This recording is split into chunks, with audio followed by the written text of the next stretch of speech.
Hello. അപ്പം ഞാൻ ഈ തിരഞ്ഞുകൊണ്ട് നടക്കുന്നത് എന്താണെന്ന് അറിയോ? വേറെ ഒന്നല്ല കേട്ടോ, ഞങ്ങൾ ഫാൻസിലൊന്ന് പോയതാണ്. കുറച്ച് സാധനങ്ങളൊക്കെ വാങ്ങിക്കാണ്ടായിരുന്നു. ഇന്ന് ഞങ്ങളുടെ അച്ഛമ്മേൻ്റെ ബർത്ത്ഡേ ആണ് കേട്ടോ. ഞാൻ മുമ്പ് ഷോർട്സ് ഇട്ടിട്ടുണ്ടായിരുന്നു. അപ്പോൾ അതിൻ്റെ ലോങ് വീഡിയോ ആണ് കേട്ടോ അത്. ഇന്നാണ് അച്ഛമ്മേൻ്റെ ബർത്ത്ഡേ എന്ന് അച്ഛമ്മയ്ക്കും അറിയില്ല, അച്ഛമ്മേൻ്റെ മക്കൾക്കും അറിയില്ല, പേരക്കുട്ടിയൊക്കെ മാത്രമേ അറിയുള്ളൂ കേട്ടോ. കാരണം അത് ഞങ്ങൾ അറേഞ്ച് ചെയ്തതാണ്. അച്ഛമ്മേൻ്റെ സ്കൂൾ സർട്ടിഫിക്കറ്റ് ഒക്കെ നോക്കിയിട്ടേ ഞങ്ങൾ കണ്ടുപിടിച്ചതാണ് ഇന്നാണ് അച്ഛമ്മേൻ്റെ ബർത്ത്ഡേ എന്ന്. അങ്ങനെ സാധനങ്ങളൊക്കെ വാങ്ങിച്ചിട്ട് ഞാൻ വീട്ടിലേക്ക് പോയാൽ പിന്നെ വൈകുന്നേരമൊക്കെ ആയപ്പോഴത്തേനും പങ്കച്ചേച്ചിയോ അമ്മൂട്ടിയും വന്നിട്ടോ. പങ്കച്ചേച്ചി എന്ന് പറഞ്ഞാൽ എൻ്റെ അമ്മായിയാണ് കേട്ടോ, അച്ഛൻ്റെ പെങ്ങളാണ്. ഞങ്ങൾ ചേച്ചി എന്നാണ് വിളിക്കുക. ഇനി നമുക്ക് ഫംഗ്ഷനിലുള്ള ഓരോ പരിപാടികൾ തുടങ്ങാം. ആദ്യം തന്നെ ഫ്രൂട്ട് സലാഡ് ഉണ്ടാക്കാനുള്ള ഫ്രൂട്ട്സ് കട്ട് ചെയ്യുകയാണ് കേട്ടോ. അങ്ങനെ വലിയ വലിയ പണികളൊക്കെ ആദ്യം തീർത്തേക്കാൻ വിചാരിച്ചു. പിന്നെ പായസം ഉണ്ടാക്കുന്ന പങ്കച്ചേച്ചിയാണ്. അപ്പോൾ പങ്കച്ചേച്ചി പാലൊക്കെ പൊട്ടിച്ചൊഴിക്കുകയാണ്. പിന്നെ ഞങ്ങൾ സേമിയ പായസമാണ് ഉണ്ടാക്കാൻ വിചാരിച്ചത്. പായസത്തിന്റെ മിക്സ് വാങ്ങിച്ചിട്ടുണ്ടായിരുന്നു. അപ്പോൾ അതിന്റെ പണിയൊക്കെ ചേച്ചി നോക്കിക്കോളാന്ന് പറഞ്ഞേ. അപ്പം പായസത്തിന്റെ പണി ചേച്ചി നോക്കിക്കോളും. പിന്നെ ഞാൻ ഹോളിലേക്ക് പോയി അവിടെയാണ് ഫ്രൂട്ട്സ് കട്ട് ചെയ്യുന്നത്. അവിടെ ഞങ്ങളുടെ കാശിക്കുട്ടൻ വന്നിട്ടുണ്ട്. കാശിക്കുട്ടൻ എന്ന് പറഞ്ഞിട്ടാണെങ്കിൽ എൻ്റെ അനിയൻ്റെ മോനാണ്. ഞങ്ങളുടെ ഫാമിലിയിലെ ഏറ്റവും നുണുങ്ങാണ്.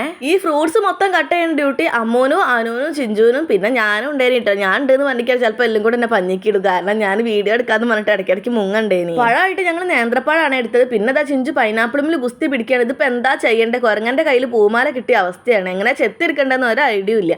അപ്പോഴാണ് പുറത്തുനിന്ന് ഒരു വണ്ടീൻ്റെ സൗണ്ട് കേട്ടത്. ചേച്ചിമാരാരെങ്കിലും വന്നതാവെന്ന് കരുതിയിട്ട് ഞാൻ ക്യാമറയും കൊണ്ട് ഓടി മുറ്റത്ത് ചെന്നപ്പോൾ വന്നത് ഞങ്ങളുടെ ഏട്ടനാണ് കേട്ടോ. ഏട്ടൻ്റെ വീട്ടിലായിരുന്നു. ഹരിക്കുട്ടനും ഉണ്ടായിരുന്നു കൂടെ. അപ്പോഴാണ് വേറൊരു കാര്യം ഓർമ്മ വന്നത്. നമ്മൾ പായസം അവിടെ ഉണ്ടാക്കാൻ വേണ്ടി ഒരാളെ ഏൽപ്പിച്ചില്ലായിരുന്നു. അപ്പോൾ ഞാൻ വേഗം അടുക്കളയിലേക്ക് പോയി നോക്കിയിട്ട് അവിടെ ഇനിയും കുറികാണ്ട് കേട്ടോ. അപ്പം സേമിയൊക്കെ ഇട്ട് റെഡിയാക്കി നിൽക്കുകയാണ് പങ്കജ്. സേമിയ പായസം നിൽക്കുകയാണെങ്കിൽ നല്ലോണം ആളെ പറ്റി കിട്ടും. നമ്മൾ നല്ല ലൂസായിട്ട് ഇറക്കി വെക്കും. കുറച്ച് ചൂടാറുമ്പോഴത്തേനും അത് കട്ടിയായി പോകും. അങ്ങനെ കട്ടിയായി വിചാരിച്ചിട്ട് ഞങ്ങൾ നല്ല ലൂസിൽ ഇറക്കി വെച്ചു. പക്ഷെ അത് കട്ടിയായില്ല. ഞാൻ വേഗം പാപ്പൻ്റെ അടുത്ത് പോയി. അമ്മേൻ്റെ പിറന്നാളായിട്ട് കുട്ടപ്പനാവാനുള്ള പരിപാടിയിലാണ് പാപ്പ. ഇതാണ് കേട്ടോ നമ്മളെ പിറന്നാളുകാരി. ആള് ഇവിടെ ചായ കുടിക്കുന്ന തിരക്കിലാണ്. അച്ഛന്മാരുടെ അടുത്ത് ഞങ്ങൾ പറഞ്ഞു ഇന്ന് ധ്യാനുട്ടന്റെ ബർത്ത്ഡേ ആണ്, അമ്മായിമാരും ചേച്ചിമാരും എല്ലാവരും വരണ്ട്, അപ്പൊ നിങ്ങളും അങ്ങോട്ട് വരണട്ടോ, നമുക്ക് ഫോട്ടോ ഒക്കെ എടുക്കണം എന്നേനിയെ. ഇപ്പൊ ബർത്ത്ഡേന്റെ കാര്യം അച്ഛമ്മ മാത്രമേ അറിയാത്തതുള്ളൂ. കാരണം ബാക്കി എല്ലാവരോടും ഞങ്ങൾ പറഞ്ഞൊക്കെ സെറ്റ് ആക്കി വെച്ചേ. ഞാൻ വീണ്ടും എന്റെ വീട്ടിലേക്ക് തന്നെ വന്ന് ഇവിടെ ബലൂൺ വീർപ്പിക്കുന്ന തിരക്കിലാണ്. ചിരിച്ചിട്ട് ആരും ബലൂൺ ഒന്ന് വീർപ്പിക്കാൻ വയ്യേ. അങ്ങനെയാണല്ലോ, ബലൂൺ വീർപ്പിക്കുമ്പോൾ എന്തെങ്കിലും കോമഡി പറയുന്നിട്ട് വീർപ്പിച്ച കാറ്റൊക്കെ പുറത്തേക്കും പോകുമായിരിക്കും. ആ ഒറ്റ കൈയും വെച്ചിട്ട് കുറെ ബലൂൺ വീർപ്പിച്ചിട്ടുണ്ട്. അതിന്റെ ഇടയ്ക്കാണ് ചിഞ്ചു ഐഡി പറഞ്ഞ കുഞ്ഞാറ്റന്റെ വീട്ടിൽ കാറ്റ് നിറയ്ക്കുന്ന പമ്പുണ്ട്, ഞാൻ പോയി മേടിച്ചു വരാന്ന്. അങ്ങനെ പോയി വാങ്ങിക്കൊണ്ടുവരാൻ തന്നെ എടുത്തിന് 1/2 മണിക്കൂർ. പിന്നെ ഇതൊന്ന് വീർപ്പിച്ചെടുക്കാൻ പെട്ട പാട് വേറെ. എന്താ ചെഞ്ചത് കാറ്റ് കയറല്ലോ എന്ന് ചോദിച്ചപ്പോഴാണ് പറയണത് ഇതായത് ഫുട്ബോൾ വീർപ്പിക്കണ പമ്പാണ്. അവസാനം അതിന്റെ ടെക്നിക്ക് പിടികിട്ടി. ചിഞ്ചു ഒരെണ്ണം വീർപ്പിക്കുമ്പോഴേക്കും അരിക്കൂട്ട് ഇവിടെ 3-4 എണ്ണം ഊതി വീർപ്പിച്ച് കഴിഞ്ഞിട്ടുണ്ട്. ഇത് ഒരു ബലൂൺ വീർപ്പിക്കാൻ 2 ആൾ വേണം. കാരണം കാറ്റ് പുറത്തേക്ക് പോവാതിരിക്കാൻ പിടിച്ചു വെക്കണേ. അവസാനം എങ്ങനെയൊക്കെയോ രണ്ടും കൂടെ വീർപ്പിച്ച് തീർത്തിട്ടുണ്ട്. പിന്നെ നേരെ പോയി അടുക്കളയിലേക്ക്. അവിടെ എന്തൊക്കെയായിന്ന് അറിയണല്ലോ. അപ്പം വന്നപ്പോ ഉണ്ട് ഇവിടെ ഏട്ട ഇല കഴുകണത്. ഞങ്ങൾ നിലയിലല്ല കേട്ടോ ഫുഡ് കഴിക്കണേ, ഞങ്ങൾ പ്ലേറ്റിലാണ്. പക്ഷെ എന്ത് ബിരിയാണി മൂടി വെക്കാൻ വേണ്ടിട്ട് ഇല വെട്ടിയതാണ്. ഇല മാമിന്റെ കൈ കൊടുത്തു. മാം എന്നെ വീഡിയോ എടുക്കണ്ടെന്ന് പറഞ്ഞിട്ട് മുഖം പൊത്തുകണ്ടോ. ഞാൻ പ്രത്യേകം പറഞ്ഞിട്ടുണ്ട്. അതിന്റെ ഇടയ്ക്ക് ഇത് അമ്മ വെള്ളം മുക്കാൻ വേണ്ടിട്ട് ബക്കറ്റും കൊണ്ടിട്ട് പോവുകയാണ്. അപ്പോഴേക്ക് ഇത് ബിരിയാണി ഒക്കെ വലിയ വലിയ ചെമ്പിലേക്ക് ആക്കിയിട്ട് പാത്രം കൊണ്ടിട്ട് അവർ പോയിട്ട്, അല്ലെങ്കിൽ പാത്രം കൊടുക്കാൻ ഒരാൾ പോകേണ്ടി വരും. പിന്നെ ഞാൻ കൊലായിൽ എത്തിയപ്പോണ്ട് അച്ഛനും വലിയച്ഛനും കൂടെ പേരക്കുട്ടീനെ കളിപ്പിക്കുകയാണ്. പിന്നെ റൂമിൽ പോയി നോക്കിയപ്പോണ്ട് കാറ്റടിച്ച് കാറ്റ് പോയ ചിഞ്ചു അമ്മു. അപ്പോഴേക്കും പിന്നെ രാത്രി ആവാൻ തുടങ്ങി. ഓരോരുത്തരായിട്ട് വരാൻ തുടങ്ങിയത് ഞങ്ങളെ വലിയ ചേച്ചിയും ഭർത്താവുമാണ്. ചേച്ചി ഫറോക്കിലാണ് കേട്ടോ. ചേച്ചിയാണ് കേക്ക് കൊണ്ടുവന്നത്. അപ്പൊ ഞങ്ങൾ കേക്ക് ഏൽപ്പിച്ചത് ഫറോക്കിലാണ് കേട്ടോ. അപ്പൊ ചേച്ചി വരുമ്പോ അതുകൂടെ കൊണ്ടുവന്നേ. ചിഞ്ചു കേക്ക് എങ്ങനെയാണെന്ന് തുറന്നു നോക്കണം കേട്ടോ. ഞാൻ ചെന്നപ്പോഴേക്കും ഓളത് അടച്ചു വെച്ചേ. ഇത് ഞങ്ങളുടെ വേറൊരു ചേച്ചിയാണ് കേട്ടോ. അപ്പൊ ഇവിടെ എല്ലാവരും വന്നിട്ട് കൊലായിൽ ഇങ്ങനെ ഇരുന്നിട്ട് സംസാരിക്കുകയാണ്. കുറച്ചു നേരം കഴിഞ്ഞപ്പോഴത്തേനും പിന്നെ എല്ലാവരും വന്നു കേട്ടോ. പിന്നെ ഞങ്ങളാണെങ്കിൽ ഇത് പേരക്കുട്ടികൾ മാത്രം നടത്തുന്ന പരിപാടി അതിനെക്കൊണ്ട് ഞങ്ങളെ ഫാമിലിയിലുള്ളവരും അടുത്തുള്ളവരും ഒന്നും വിളിക്കാൻ കഴിഞ്ഞിട്ടില്ല. ഇനി നമുക്ക് അച്ഛമ്മേന്റെ അടുത്ത ബർത്ത്ഡേ എല്ലാവരും വിളിച്ചിട്ട് കഴിക്കാം. ഇപ്പൊ തന്നെ ഞങ്ങളെ പ്ലാനിങ് ഏകദേശം പൊളിഞ്ഞു തുടങ്ങിയിട്ട് അച്ഛമ്മയ്ക്ക് കുറച്ചൊക്കെ മനസ്സിലായി തുടങ്ങി. ഇന്ന് ഇവിടെ ധ്യാനുട്ടന്റെ ബർത്ത്ഡേ ഒന്നുമല്ല, വേറെ എന്തോ സംഭവം നടക്കുന്നുണ്ട്. പിന്നെ ഇത് ഞങ്ങൾ പുതിയതായിട്ട് അച്ഛമ്മയ്ക്ക് മേടിച്ചു വെച്ചിട്ടുള്ള സെറ്റും കൊണ്ടാണ്. ബ്ലൗസ് ഞങ്ങളെ ഇഷ്ടത്തിന് ഏതോ ഒന്ന് അളവിന് എടുത്തതിനെ കൊണ്ട് അത് ലൂസും ആയിപ്പോയി. എന്നാലും കുഴപ്പമില്ല, ഒപ്പിക്കാം. അപ്പോഴേക്കും പിന്നെ ഞങ്ങൾ ഇതിന് ആർച്ച് കെട്ടാനുള്ള പരിപാടിയിലാണ്. പണിയൊക്കെ ശരിക്കും ഞങ്ങൾ നേരത്തെ കഴിയാനി. പക്ഷെ ബലൂണ് സാധനങ്ങളൊക്കെ വാങ്ങണതിന്റെ കൂടുതൽ ആർച്ച് കെട്ടാനുള്ള ടാപ്പ് ഞാൻ വാങ്ങിക്കാൻ മറന്നുപോയി. അത് ശീത്തേട്ടം കൊണ്ടുവരുന്ന ഇതുവരെ കാത്തിക്കണം. പക്ഷെ കുഴപ്പമില്ല, എല്ലാവരും കൂടെ സഹകരിച്ചപ്പോൾ അതും വേഗം കഴിഞ്ഞിട്ടുണ്ട്. പിന്നെ ഞങ്ങൾ ഇതൊക്കെ കൂടെ കെട്ടി റെഡിയാക്കി വെച്ചേ. അപ്പോഴേക്കും പിന്നെ ഇന്ന് ധ്യാനുട്ടന്റെ പിറന്നാളല്ല, അച്ഛമ്മേന്റെ പിറന്നാളാണ് എന്നുള്ള സംഭവമൊക്കെ അച്ഛമ്മ കണ്ടുപിടിച്ച് കഴിഞ്ഞിട്ടോ. പിന്നെ ഇനി അച്ഛമ്മേനൊന്ന് കുട്ടപ്പനാക്കാൻ വേണ്ടി തലയിലൊരു തൊപ്പി ഹാപ്പി ബർത്ത്ഡേ ഒക്കെ ഒന്ന് വെച്ച് കൊടുത്ത് അച്ഛമ്മേന്റെ ബർത്ത്ഡേ ആണ് ഇവിടെ ആഘോഷിക്കാൻ പോണേന്ന് കണ്ടപ്പോ തന്നെ അച്ഛമ്മേന്റെ മുഖമൊക്കെ മാറിയിട്ട് ആൾക്ക് നല്ല സങ്കടമൊക്കെ വന്നിട്ടുണ്ടേ. അച്ഛമ്മേന്റെ തൊപ്പിയൊക്കെ ഒന്ന് റെഡിയാക്കാൻ പറഞ്ഞപ്പോഴത്തേനും ചിഞ്ചു കയ്യിലുള്ള കോലും വെച്ചിട്ടാണ് അച്ഛമ്മേന്റെ കണ്ണപ്പോ തന്നെ പെണ്ണ് കുത്തി പൊട്ടിച്ചിനി. പിന്നെ അച്ഛമ്മേനെ റെഡിയാക്കി അത് കാണാനായിട്ട് ഇതാ എല്ലാവരും ഇവിടെ നിരന്ന് നിൽക്കണ്ട കേട്ടോ. ഞാനൊന്ന് ഹായ് പറയാൻ പറഞ്ഞപ്പോഴേക്കും ഹായ് പറയണം. അപ്പൊ അതിന്റെ ഇടയ്ക്ക് അമ്മായി പറയാം എന്നെ വീഡിയോയിൽ കുടുങ്ങിയില്ലായിരുന്നു. അപ്പൊ ഞാൻ നേരെ അമ്മായിന്റെ മുഖത്തേക്ക് കൊണ്ടുപോയി ക്യാമറ. അപ്പൊ ഞാൻ അടുത്ത പരിപാടി തന്നിക്കാണെങ്കിൽ കേക്ക് കട്ടിംഗ് ആണ്. അപ്പൊ അതാ എല്ലാവരും കൊലായിലൊക്കെ റെഡി ആയിട്ട് നിൽക്കണ്ടേ. നമ്മളെ വീട്ടിൽ സ്ഥലം കുറച്ച് കുറവാണ് കേട്ടോ. കുഞ്ഞി ഡൈനിങ് ഹാളും കൊലായും ഒക്കെയാണ്. ഞങ്ങളെല്ലാവരും നിന്നപ്പോഴത്തേനും അതൊക്കെ നിറഞ്ഞൊഴുകിയിട്ടുണ്ട്. ഞങ്ങൾ പാപ്പൻ്റെ അവിടെ നിന്ന് കഴിക്കാമെന്ന് വിചാരിച്ചിട്ടുണ്ട്. പിന്നെ തറവാട്ടിൽ നിന്നാക്കാന്ന് വിചാരിച്ചിട്ടാണ് ഇവിടെ ആക്കിയത്. പിന്നെ ഇതാട്ടോ നമ്മളെ കേക്ക് അച്ഛമ്മേൻ്റെ 87ാമത്തെ പിറന്നാളാട്ടോ. ഞങ്ങൾ കൊച്ചുമക്കൾ നടത്തണതിനെ കൊണ്ട് 87ാം പിറന്നാൾ ആശംസകളോടെ കൊച്ചുമക്കളെന്ന് എഴുതി. ഈ കേക്കുമ്പിൽ നമ്പർ വെച്ച് സെറ്റ് ആക്കിയതൊക്കെ ചിഞ്ചു രഞ്ജിത്തേട്ടനും കൂടിയാണ് കേട്ടോ. ഇത് നേരെ കൊണ്ടുപോയിട്ട് ടേബിളിൽ വെച്ചപ്പോഴത്തേനും ഇത് 87 എന്നുള്ളത് 78 മാറിയുണ്ട്. എങ്ങനെയാ മാറാണ്ടൊക്കെ കിളി പോയ 2 എണ്ണത്തിന് അല്ലേ കേക്ക് സെറ്റ് ആയി ഏൽപ്പിച്ച്. അപ്പൊ അതൊക്കെ ഉണ്ടാവും.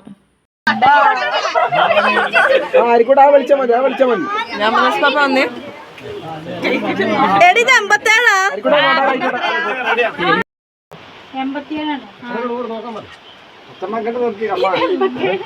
ഈ രഞ്ജാണ് എന്റെ കൂടെ വെക്കാൻ വന്നേ. പിന്നെ കേക്കൊക്കെ ടേബിളിൽ കൊണ്ടുവച്ച് അച്ഛനും അമ്മായിമാരും പാപ്പനും എല്ലാരും കൂടെ നിന്ന് ഇതിലൊരു അമ്മായിന്റെ കുറവുണ്ടിട്ട്. അമ്മായി താമരശ്ശേരിയാണ്. അവിടെ പണിക്കാരൊക്കെ ഉണ്ടായിട്ട് അമ്മായിക്ക് വരാൻ കഴിഞ്ഞില്ല. ഞങ്ങളെ ഫാമിലി കംപ്ലീറ്റ് ആയിട്ടില്ല കേട്ടോ. അതിലൊരു 4 ആൾക്കാരെ കുറവുണ്ട്. പിന്നെ ഒരു 2 ആൾക്കാർ ഇങ്ങോട്ട് ടിക്കറ്റ് എടുത്ത് നിൽക്കണവരും 4 പേര് തന്നിക്കുകയാണെങ്കിൽ ഒന്ന് ഞങ്ങളുടെ അമ്മായി, പിന്നെ അമ്മായിന്റെ മോനും മരുമകനും 2 ഏട്ടന്മാരും ഗൾഫിലാണ് കേട്ടോ. അപ്പൊ അവർക്ക് തീരെ വരാൻ കഴിയില്ല. പിന്നെ ഞങ്ങളൊരു മാമനും വരാനുണ്ട് കേട്ടോ. അവർ 4 പേരാണ്. പിന്നെ ടിക്കറ്റ് എടുത്ത് നിൽക്കുന്ന 2 ആൾ തന്നിക്കുകയാണെങ്കിൽ ഒന്ന് ഇവന്റെ കല്യാണം കഴിക്കാൻ പോകുന്ന കുട്ടി, പിന്നെ ഒന്ന് ഞാൻ പറഞ്ഞില്ലേ ഗൾഫിൽ ഒരു ഏട്ടൻ ഉണ്ടെന്ന്, ആ ഏട്ടന്റെ ഭാര്യ. അങ്ങനെ ഇവർ 2 ആളും ഇങ്ങോട്ട് വരാനുള്ളതാണ്. പിന്നെ ഇതൊക്കെ നമ്മുടെ അടുത്തുള്ള കുട്ടിപ്പട്ടാളങ്ങളാണ്. ഇതൊക്കെ ഹരിക്കുട്ടന്റെ ഫ്രണ്ട്സ് ആണ്. എന്നാ പിന്നെ നമുക്ക് കേക്ക് കട്ട് ചെയ്യാൻ തുടങ്ങുകയല്ലേ. അപ്പൊ ഇനി മെഴുക് കത്തിക്കലാണ്. ഇതും ചിഞ്ചുന്നെയാണ് കേട്ടോ ഏറ്റെടുത്തത്. കത്തിച്ചിട്ട് എത്ര നോക്കിയിട്ടും കത്തണില്ല. എന്നാലും വേണ്ടിയില്ല എങ്ങനെയൊക്കെയോ പെണ്ണ് കത്തിച്ചെടുത്തുണ്ട്. എന്റെ ചിഞ്ചുട്ടി ഈ എവിടെ പരിപാടി അവതരിപ്പിച്ചാലും ഇങ്ങനെ തന്നെയാണല്ലോ. പക്ഷെ അവൾ പറഞ്ഞിട്ട് കാര്യമില്ല കേട്ടോ. പുറത്ത് നല്ല മഴയും കാറ്റും ഉണ്ട്. അപ്പൊ കാറ്റത്ത് കെട്ടുപോവുകയാണേ. എന്നിട്ട് ഞങ്ങൾ കേക്ക് കട്ട് ചെയ്യാൻ പോവുകയാണ് കേട്ടോ. എല്ലാരും കൂടെ നിന്ന് അച്ഛമ്മേന്റെ കൈയൊക്കെ പിടിച്ചിട്ട്. അച്ഛമ്മയ്ക്ക് ഇപ്പൊ നല്ല സങ്കടം വേറുണ്ട് കേട്ടോ. കണ്ണൊക്കെ നിറയണ്ടേ. അച്ഛമ്മയ്ക്ക് കൊടുക്കാൻ പറ്റിയ ഏറ്റവും വലിയ സമ്മാനം തന്നെയാണ് ഞങ്ങൾ എല്ലാവരും കൂടെ കൂടിയിട്ടുള്ള ഒരു ദിവസം. ഈ ഒരു ദിവസത്തിനായിട്ട് കാത്തിരിക്കാൻ തുടങ്ങിയിട്ട് കുറെ നാളായി. ഇത്രയും ഭംഗിയായിട്ട് നടത്തി കൊടുക്കാൻ കഴിഞ്ഞാൽ ഞങ്ങൾ പേരക്കുട്ടികൾ എല്ലാവരും ഭയങ്കര ഹാപ്പിയാണ്. ഇടയ്ക്ക് ചിഞ്ചി ഈ സംഭവം പൊട്ടിക്കാൻ വേണ്ടിയിട്ട് കുറെ കഷ്ടപ്പെട്ടിട്ടുണ്ട്. പിന്നെ അത് ഉണ്ണിക്കുട്ടൻ വാങ്ങിട്ടോ. ഉണ്ണിക്കുട്ടൻ വാങ്ങി ഒന്നായിട്ട് പൊട്ടിച്ച് കേക്ക് മൊത്തമാക്കി. അവസാനം കേക്കിന്റെ ഡിസൈൻ ഒന്നും ഞങ്ങൾ കണ്ടിട്ട് പോലും ഇല്ല. അത് മൊത്തം വടിച്ചെടുക്കേണ്ടി വന്നു അതിന്റെ മുകളിലത്തെ ക്രീം. ഈ സംഭവത്തിന് ഒരു കുഴപ്പമുണ്ട്. നമ്മൾ വിചാരിക്കുമ്പോൾ പൊട്ടൂല. എങ്ങട്ടാ വെക്കണ വെച്ചാൽ അതിന്റെ നേരെ ഓപ്പോസിറ്റ് അത് പോവുള്ളൂ. എന്നാലും വേണ്ടില്ല, പൊട്ടി കഴിഞ്ഞല്ലോ. ഇനിയിപ്പോൾ പറഞ്ഞിട്ട് കാര്യമൊന്നുമില്ല. ക്രീം പഠിച്ചെടുത്താൽ മതി എന്ന് പറഞ്ഞിട്ട് എല്ലാവരും അവനവനെ സമാധാനിപ്പിച്ച് എല്ലാവരും അങ്ങോട്ടും ഇങ്ങോട്ടും മധുരം പങ്കുവെച്ച് അച്ഛമ്മ മക്കൾക്കും കൊടുത്ത്, മക്കൾ അച്ഛമ്മയ്ക്കും കൊടുത്ത്, പിന്നെ കണ്ട പേരക്കുട്ടികളും മക്കളും മക്കളും മരുമക്കളും എല്ലാവരും കൂടെ അച്ഛമ്മയ്ക്ക് കൊടുത്തിട്ടോ.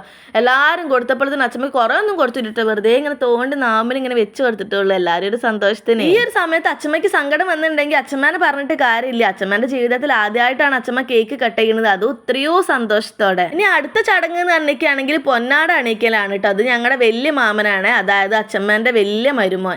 അപ്പൊ മാമനാണ് പൊന്നാട അണിയിച്ചത്. ഇതിലുള്ള വോയിസ് അതേപോലെ പോസ്റ്റ് ചെയ്യണം എന്നൊക്കെ ഉണ്ട്. പക്ഷെ ഉണ്ടല്ലോ നിങ്ങൾക്ക് ഇത് കേട്ടിരിക്കുകയാണെങ്കിൽ ഒന്നും മനസ്സിലായാലോ, ഫുള്ള് കലപിലിയാണ്.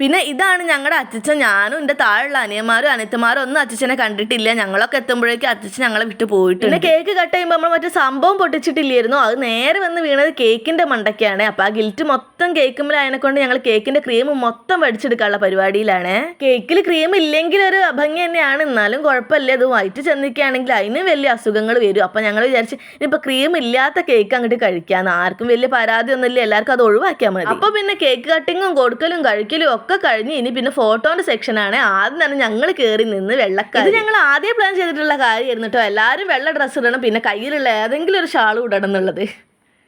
പിന്നെ ഞങ്ങൾ പറഞ്ഞിട്ടുണ്ടായിരുന്നു വെള്ള ഡ്രസ്സ് ഉള്ളപോലെ എല്ലാവരും വെള്ളട്ടോളി ബോയ്സിനും ഇടട്ടോ. അങ്ങനെ സായുജ് ഒപ്പിച്ചിട്ടുണ്ട്. പിന്നെ ഞങ്ങൾ എല്ലാവരും കൂടെ ഫോട്ടോ എടുക്കാൻ തുടങ്ങി. പിന്നെ എല്ലാവരും ഫോട്ടോ എടുത്തിട്ടുണ്ട് കേട്ടോ. അപ്പോൾ എല്ലാവരും ഫോട്ടോ ആഡ് ചെയ്യാന്നുണ്ടെങ്കിൽ കണ്ടിട്ട് നിങ്ങൾക്കും ബോറടിക്കും, പറഞ്ഞിട്ട് എനിക്കും ബോറടിക്കും. അപ്പം ഞാൻ വിചാരിച്ചെന്നാൽ ഫോട്ടോ എല്ലാവരും ഇതിലേക്ക് ആഡ് ചെയ്യേണ്ടത്. ഇനി അടുത്ത സെക്ഷൻ തന്നെയൊക്കെയാണെങ്കിൽ ഫുഡ് അടിയാണ് കേട്ടോ. അപ്പോൾ ഫുഡിൻ്റെ പരിപാടിയിലേക്ക് കടന്ന് ആദ്യം തന്നെ കുട്ടിക്ക് കൊടുക്കുകയാണ്.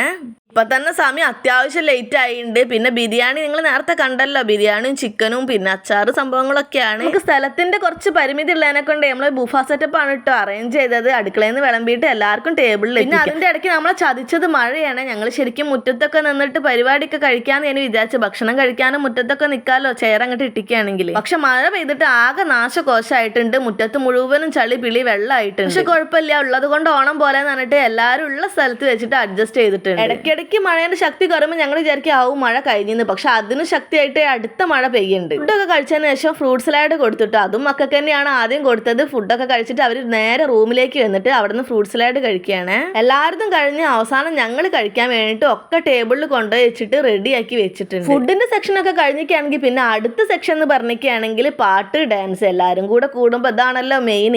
അങ്ങനെ അവസാനം ഞങ്ങൾ പാട്ടിട്ടിട്ട് അടിപൊളി ഡാൻസ് ഒക്കെ കളിച്ചിട്ടാ. ഇപ്പോഴേക്കും കറണ്ട് പോയിട്ടുണ്ട്. പക്ഷെ കറണ്ട് പോയാലും ഞങ്ങൾക്ക് കുഴപ്പമില്ല, കറണ്ട് വേണ്ടല്ലോ DJ നൈറ്റിന്. അങ്ങനെ അച്ഛമ്മന്റെ ബർത്ത്ഡേ ഞങ്ങൾ വിചാരിച്ചതിനെക്കാട്ടിലും അടിപൊളിയായിട്ട് ഞങ്ങൾ അടിച്ച് പൊളിച്ച് തമർത്തിട്ടുണ്ട് എന്ന് തന്നെ വേണമെങ്കിൽ പറയാം. ഈ സമയമായപ്പോഴത്തേന് അച്ഛമ്മ കിടക്കാൻ പോയിട്ടുണ്ട് കേട്ടോ. സമയം 10 മണി 11 മണി കഴിഞ്ഞിട്ടുണ്ട്.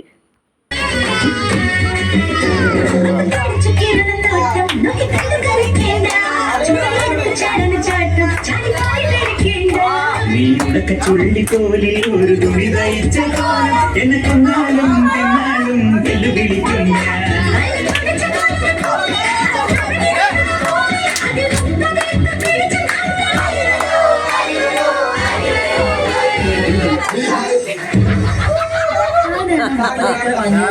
ഞാനെല്ലാവരോടും പറയട്ടെ.